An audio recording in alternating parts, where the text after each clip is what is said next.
চারদিকে সাইরেন বাজছে, সৈন্যদের বুটের ঝনঝন শব্দে কেঁপে উঠছে রাজপথ। রাজধানীর আকাশে টহল দিচ্ছে একের পর এক হেলিকপ্টার। হাজারো মানুষ সামরিক পোশাকে স্লোগান দিচ্ছে, প্রস্তুতি নিচ্ছে যুদ্ধের ডাকাসার। যেন যে কোনো মুহূর্তে শুরু হয়ে যাবে ভয়াবহ কোনো লড়াই। এই টানটান উত্তেজনার মাঝেই বিশ্ববাসী এবার তাকিয়ে আছে যুক্তরাষ্ট্র ও ভেনেজুয়েলার দিকে।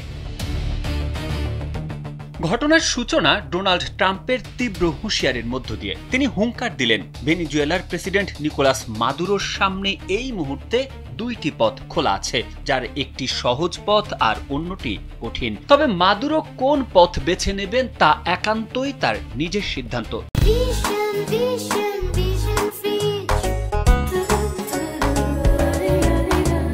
প্রেসিডেন্টের এমন মন্তব্যের পরপরই উত্তপ্ত হয়ে উঠেছে গোটা অঞ্চলের রাজনৈতিক অঙ্গন। অবশ্য ট্রাম্পের এমন হুমকিতে উত্তর দিতে মোটেই দেরি করেননি মাদুরো। কাঠখোট্টা সামরিক পোশাক পরে কারাকাসের সমাবেশে দাঁড়িয়ে তিনি ঘোষণা করেন, দেশের প্রতিটি ইঞ্চি মাটি রক্ষা করা তাদের ইতিহাসের পবিত্র দায়িত্ব। সমর্থকদের উদ্দেশ্যে তিনি বলেন, ২০০ বছর আগে যেমন মুক্তিযোদ্ধা সিমন বলিভার বিদেশি শক্তির বিরুদ্ধে লড়েছিলেন, তেমনি আজ আবার তাদের সেই সংগ্রামের মনোভাব জাগিয়ে তুলতে হবে। মাদুরো আরও বলেন, তিনি আকাশ, পাহাড় আর সমতল মাটির প্রতিটি অংশ রক্ষায় সবকিছু উজাড় করে দেবেন। দেশের প্রতি এই শপথের মাধ্যমে তিনি সমর্থকদের যুদ্ধের প্রস্তুতির বার্তা দিয়ে রাখেন। একই সঙ্গে জানান, প্রয়োজন হলে তিনি দেশের জন্য জীবন দিতেও প্রস্তুত আছেন।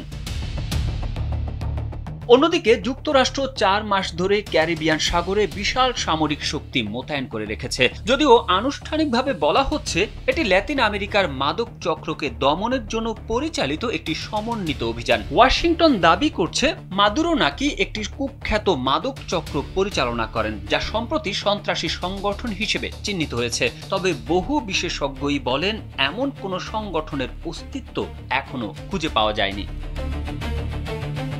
ট্রাম্প সাংবাদিকদের বলেন, তিনি অভিযান নিয়ে কোনো ব্যাখ্যা দেবেন না। তবে সবাই একরকম নিশ্চিতভাবেই বুঝতে পেরেছে যে তিনি কি উদ্দেশ্যে এমনটি করছেন। ট্রাম্প চাইলে আলোচনাও করতে পারেন, আবার প্রয়োজনে কঠোর পথও বেছে নিতে পারেন।